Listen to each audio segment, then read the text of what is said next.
நான் சார்ந்திருக்கிற மக்கள் விடுதலை கட்சியின் சார்பாக இன்றைக்கு மனவேற்பு செய்து கொள்கிற அந்த இணையர்கள் தம்பி ரவி, தங்கை ராதிகா அவர்களுக்கு நான் முதலில் புரட்சிகர வீர வணக்கத்தை என்னுடைய வாழ்த்தாக சமர்ப்பித்துக் கொள்கிறேன். சாதி மதம் கடந்து காதலிக்க மனமுடிக்க வேண்டும் ஜனநாயகம். மன ஏற்பு விழா என்று அச்சிட்டு இந்த மனவிழாவை பங்கேற்று சிறப்பிக்க வேண்டும் என்று மக்கள் அதிகார மையத்தின் சார்பாக பன்முறை என்னை அழைத்துக் கொண்டே இருந்தார்கள்.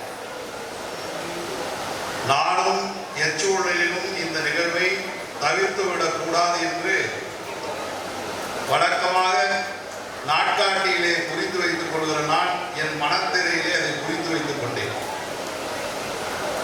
காரணம், நான் முதலில் சாதி மறுப்பு திருமணத்தை செய்து வெற்றிகரமாக வாழ்ந்து கொண்டிருக்கிறோம். நான் தேவேந்திர குல வேளாளர் சமூகம் என்று அழைக்கப்படக்கூடிய ஒரு சாதியை சார்ந்தவர். நான் அழைக்கவில்லை, என்னை அழைக்கிறார்கள். அப்படி நான் மனிதன்தான். என் துணைவியார் நேர் எதிராக சாதி அடக்குமுறையை செய்து கொண்டிருக்கிற தேவர் சமூகத்தை சார்ந்தவர். நான் இங்கே தம்பியிடம் கேட்டேன், மணமகனும் மணமகளும் வேறு வேறு சமூகம் என்னவென்று கேட்டேன். அதை கேட்பது அவர்கள் சாதியை தெரிந்து கொள்வதற்காக அல்ல, எப்படி இந்த சாதி இங்கே உடைக்கப்படுகிறது, அதற்கு என்ன வலு இருக்கிறது என்பதை புரிந்து கொள்வதற்காக.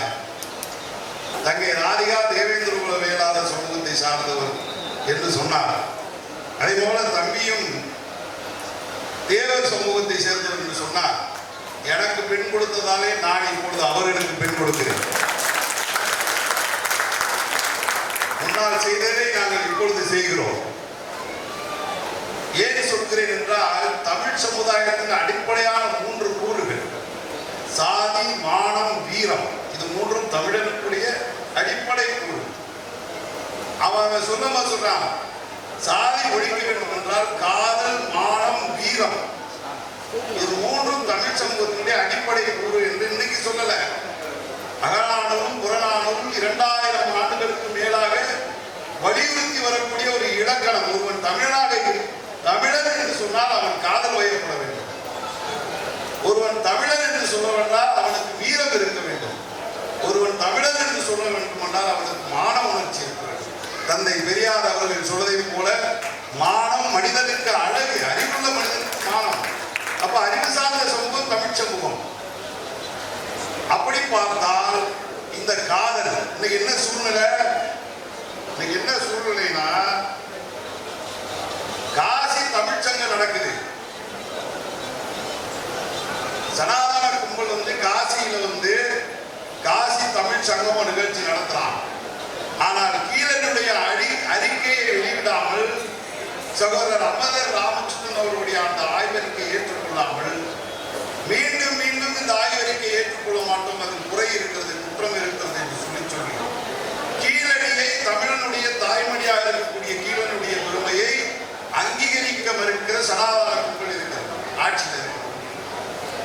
அதே போல் நரேந்திர மோடியும் அவன் சார்ந்த கூட்டமும் பாபா சாஹேப் அம்பேத்கரை கொண்டாடுவார்கள். பாபா சாஹேப் அம்பேத்கருடைய சிலையை வழிபடுவார்கள்.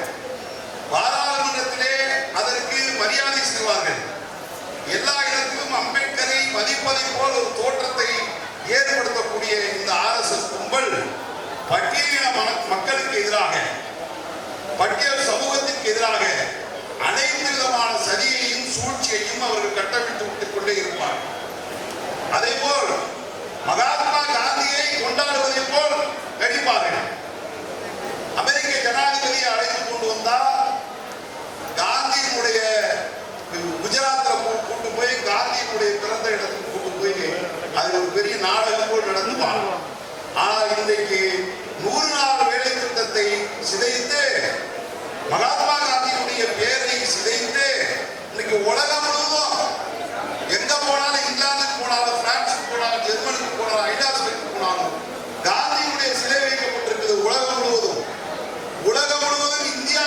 சொன்னால் மகாத்மா காந்தி அகிம்சையினுடைய அடையாளம், சகிப்புத்தன்மையினுடைய அடையாளம் என்கிற அடிப்படையில் உலகம் காந்தியை அடையாளப்படுத்திக் கொண்டிருக்கிற வேளையிலே காந்தியுடைய பெயரை எடுத்துவிட்டு ராமர் பெயரை சூட்டுகிற கும்பல் சனாதன கும்பல் இருந்து கொண்டிருக்கிறது.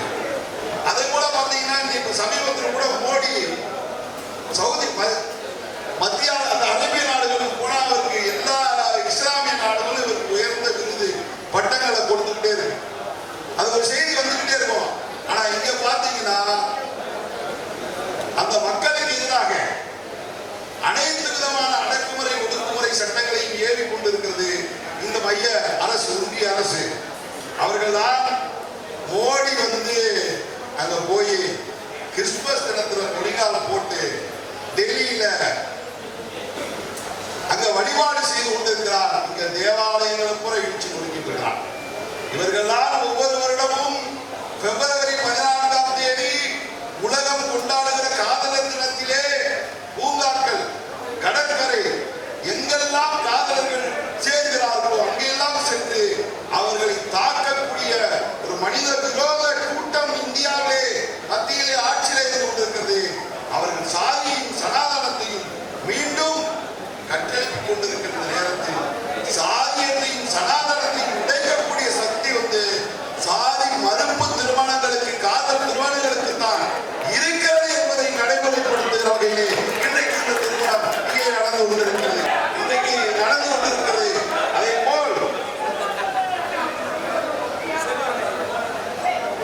இதற்கு முன்பாக மக்கள் அதிகார மையம் நடத்திய ஒரு மாநாட்டு நிகழ்விலே நான் பங்கேற்று பேசுகிற பொழுது வலியுறுத்தி சொன்ன ஒரு விஷயம், சாதி கடந்து நிறுவனங்களை மேற்கொள்வதை அமைப்புகள் சாதி மறுப்பை பேசுகின்றன. ஆனால் சாதி கடந்து நிறுவனங்களை மேற்கொள்வதை அவர்கள் ஒரு இயக்கமாக நடத்துவதில்லை. அது என்றைக்கு இயக்கமாக முன்னெடுக்கப்படுகிறதோ அன்றைக்குத்தான் உண்மையான புரட்சிகர இயக்கம் என்பது இந்திய மண்ணிலே வெற்றி பெற முடியும் என்பதை நான் வலியுறுத்தி பேசியிருக்கிறேன். இதற்கு முன்பாக மதுரை நாட்டுத்தாவணி எதிரே இருக்கக்கூடிய ராமசுப்பு அரங்கத்திலே மக்கள் அதிகார மையம் நடத்திய அந்த மாநாட்டிலே பங்கேற்று நான் பேசிய பொழுது சாதி மறுப்பை வலியுறுத்துகிற இந்த இயக்கமும் சாதி மறுத்து திருமணங்களை செயல் திட்டமாக கொண்டிருக்கவில்லை. அப்படி என்றைக்கு சாதி மறுப்பு திருமணம் என்பதை ஒரு இயக்கம் செயல் திட்டமாக முன்னெடுக்கிறதோ அப்பொழுதுதான் இங்கே உண்மையான புரட்சி என்பது வர முடியும். அதற்கான ஒரு தேவை இருக்கிறது என்பதை நான் வலியுறுத்தி சொன்னேன். நான் சொன்னதை ஏற்றுக்கொண்டதால் என்னவோ தெரியவில்லை, இன்றைக்கு தோழர் ரவி அவர்களும் தங்கை ராதிகா அவர்களும் அதை ஒரு இயக்கமாக, தோழர் அவர்களே நீங்கள் சொல்வதைத்தான் நாங்கள் நடைமுறைகளை வைத்திருக்கிறோம், இதோ பாருங்கள் அதை ஒரு இயக்கமாக நடத்தி காட்டுகிறோம் என்கிற அடிப்படையில் அதை இயக்கமாக இன்றைக்கு செய்து காட்டிக் கொண்டிருக்கிறார்கள் என்பது மிகவும் வரவேற்கத்தக்கது என்பதை நான் இந்த நேரத்திலே சொல்ல கடமைப்பட்டிருக்கிறேன். காதலுக்கு ஒரு சக்தி உண்டு, காதலுக்கு ஒரு சக்தி உண்டு. சாதி மதம் இனம் மொழி என்கிற அனைத்து வரையறைகளையும் கடந்து மனிதம் மாந்தம் மனிதநேயம் என்பதை உயிர்ப்போடு வைத்திருக்கக்கூடிய சக்தி உலகத்தில் ஒன்றுக்கு இருக்கிறது என்று சொன்னால் அது காதலுக்கு மட்டும்தான் உண்டு என்பதை நான் வலியுறுத்தி சொல்ல கடமைப்பட்டிருக்கிறேன். ஏனென்று சொன்னால் நான் எடுத்த எடுப்பிலே சொன்னதை போல் நான் சாதி மறுப்பு திருமணத்தை செய்து கொண்டவன். நான் திருமணம் செய்கிற பொழுது அந்த திருமாவளவன் அவர்கள் அன்றைக்கு பங்கெடுத்து என் திருமணத்தை நடத்தி வைத்தார் என்பதையும் நான் இந்த நேரத்தில் சொல்ல கடமைப்பட்டிருக்கிறேன். அதே போல் இங்கே அண்ணன் சந்திரபோஸ் அவர்களை நான் நினைவூட்ட கடமைப்பட்டிருக்கிறேன். அவர் சாதி ஒழிப்பிலே வெறும் கொள்கைகளாக இருக்கவில்லை, தன் குடும்பத்திலே பிறந்த குழந்தைகளுக்கு பட்டியல் சாதியிலேயே பெண்குலத்தில் பெண்ணெடுத்து பல்லர் பதையர் சக்கிலியர் என்கிற 3 இடத்தை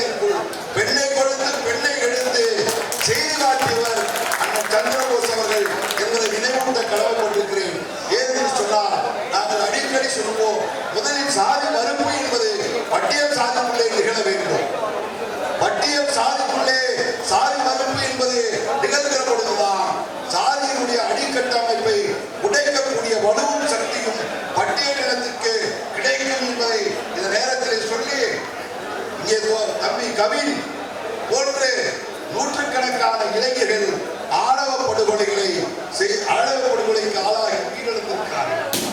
இன்றைக்கு ஆணவ படுகொலைகள் தடுத்து நிறுத்தப்பட வேண்டும் என்று நாமெல்லாம் போராடி கொண்டிருக்கிறோம்.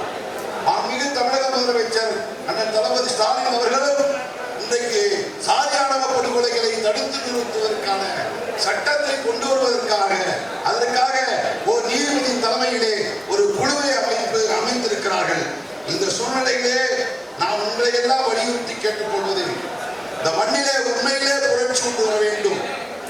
இந்த மண்ணிலே உண்மையிலே வர்க்க பேதம் ஒழிக்கப்படக்கூடிய ஒரு புரட்சி ஒன்று நடக்க வேண்டும் என்று சொன்னால் அதற்கு முதலில் சாதி ஒழிக்கப்பட வேண்டும். தந்தை பெரியாரும் பாபா சாஹேப் அம்பேத்கர் அவர்களும் வலியுறுத்துகிற அந்த சாதி ஒழிப்பு, சனாதன ஒழிப்பு என்பதை இந்த மண்ணிலே நிகழ்கிற பொழுதுதான் உண்மையிலே புரட்சி என்பது சாத்தியப்படும். அந்த புரட்சியை கொண்டு வரக்கூடிய ஒரு செயல் திட்டம் என்பது சாதி மறுப்பு திருமணம் என்பதை நாம் அனைவரும் ஒப்புக்கொள்ள வேண்டும். எனவே சாதி ஆணவ படுகொலைகளை தடுப்பதற்கு சட்டம் ஒன்று உருவாக்கப்பட்டால் மட்டும் போதாது. சட்டம் ஒன்று உருவாக்கப்பட்டால் மட்டும் போதாது. அந்த சாதி ஆணவ படுகொலைகளை தடுப்பதற்கு இன்றைக்கு நம்மை போன்ற அமைப்புகள் எல்லாம், இடதுசாரி அமைப்புகள் எல்லாம், முற்போக்கு அமைப்புகள் எல்லாம் ஒன்று சேர்ந்து சாதி ஆணவ படுகொலைக்கென்று ஒரு மையத்தை நாம் உருவாக்க வேண்டும். அந்த மையத்தினுடைய கடமை நாடெங்கும் சாதி மறுத்து திருமணத்தை மேற்கொள்ள விரும்புகிற காதல் இளைஞர்கள் யாராக இருந்தாலும் நமது மையத்திற்கு வருவார்கள் என்று சொன்னால் அவர்களை அரவணைத்து அந்த திருமணத்தை நடத்தி வைப்பதற்கு ஒரு கூட்டு இயக்கம் ஒன்று தேவை என்பதை நான் இந்த நேரத்திலே வலியுறுத்த கடமைப்பட்டிருக்கிறேன். அந்த கூட்டு இயக்கம் என்பது ஒரு போக்கு அமைப்புகள் அனைத்தும் ஒருங்கிணைத்து, இன்னும் சொல்ல போனால் அண்ணன் திருமாவளவன் அவர்கள் தலைமையிலே கூட அந்த கூட்டு இயக்கத்தை நாம் நடத்தலாம் என்பதை என்னுடைய கருத்து. அந்த வகையிலே ஆணவ படுகொலைகளை தடுத்து நிறுத்துவதற்காகவும் சாதி மறுத்து திருமணம் செய்து கொள்ளக்கூடிய இளைஞர்களை ஆதரித்து அவர்களை திருமணம் செய்து வைத்து அவர்கள் வாழ்க்கைக்கு பாதுகாப்பு வழங்குவதற்கும் இடதுசாரி முற்போக்கு அமைப்புகள் அனைத்தும் ஒன்றிணைந்து ஒரு பாதுகாப்பு கூட்டு இயக்கத்தை நடத்த வேண்டும் என்பதை இந்த நல்ல நேரத்திலே